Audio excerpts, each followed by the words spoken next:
अस्सलाम वालेकुम friends, welcome back to Top Smarties drama serial Sirf तुम।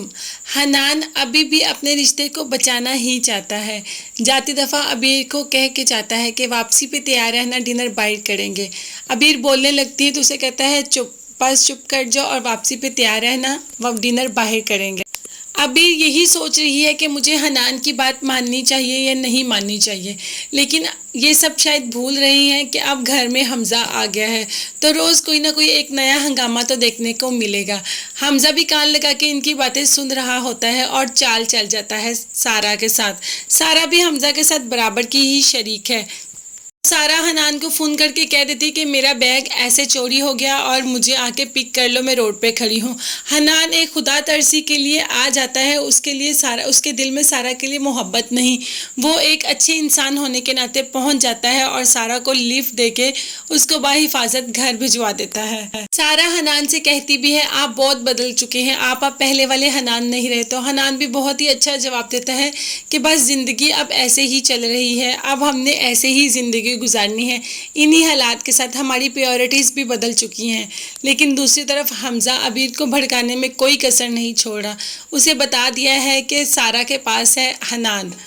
फिर गुस्से में कहती है आप यहाँ से चले जाए, नहीं तो मैं घर में किसी को बुला लूँगी, और गुस्से से कमरे में चली जाती है। जैसे ही हनान आता है तो उस पर भड़कना शुरू हो जाती है, क्योंकि हनान बहुत ही लेट आते हैं। ज़ाहिर है सारा के पास जो है तो उसके ऊपर भड़कना शुरू कर देती है कि आपने मुझे क्या खिलौना समझा हुआ है, कभी ये कर लो तो कभी वो कर लो। अभी हनान कुछ बोलने ही लगता है तो बस यही कहती कि आप मुझे बताएं आप सारा के साथ थे या नहीं।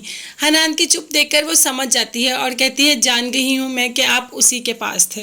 अबीर तो वहां से गुस्से से चली जाती है, हनान के रोकने से भी नहीं रुकती, क्योंकि अब हनान ज़्यादा वक्त सारा के साथ ही गुजारना शुरू कर रहा है, जो उसको बहुत ही ज़्यादा बुरा लग रहा है। क्योंकि चाहे जो भी है तो वो हनान की बीवी ही ना, और अब उससे मोहब्बत भी करती है, तो उसको उसका सारा के साथ टाइम गुजारना बिल्कुल अच्छा नहीं लग रहा। यहाँ पर सारा की चालें देखकर उसकी माँ भी उसको समझाती है कि तुम जो कर रही हो बहुत गलत कर रही हो, तुम किसी का घर बर्बाद कर रही हो और तुम जानती हो कि घर बर्बाद होना क्या होता है। सारा की माँ बहुत ही डिसेंट दिखाई गई है, वो सारा को बहुत समझाती है, लेकिन सारा कोई बात सुनने को तैयार नहीं है। माँ समझाती है कि ऐसा मत करो, तुम्हें उस पर तरस नहीं आता, तो आगे से सारा जवाब देती है कि मेरे पे किसी ने तरस खाया था, मेरे पे किसी को तरस आया था, मुझे भी तो बर्बाद किया गया था ना, क्या करूँ मैं। तो क्या सारा को तरस आएगा अबीर पे? कभी भी नहीं, क्योंकि अभी वो खुद चोट खाई हुई है और वो अपने सारे इसका इल्ज़ाम अबीर को ही देती है। वो समझती है कि उसका घर सिर्फ और सिर्फ अबीर की वजह से ही बर्बाद हुआ, अगर अबीर उनके दरमियान ना आती तो ऐसा कुछ ना होता। तो व्यूअर्स आप मुझे बताइएगा कि सारा का सोचना सही है या गलत है। ये बात बस सारा की मुझे सही लगी कि अगर अबीर इनके दरमियान ना आती तो ऐसा कुछ ना होता। तो मुझे अपनी कीमती राय से भी आगाह कीजिएगा, अपना बहुत ज़्यादा ख्याल रखिएगा, मुझे भी दुआओं में याद रखिएगा, मेरे चैनल को ज़रूर सब्सक्राइब कीजिएगा। बाय बाय, टेक केयर, अल्लाह हाफिज़।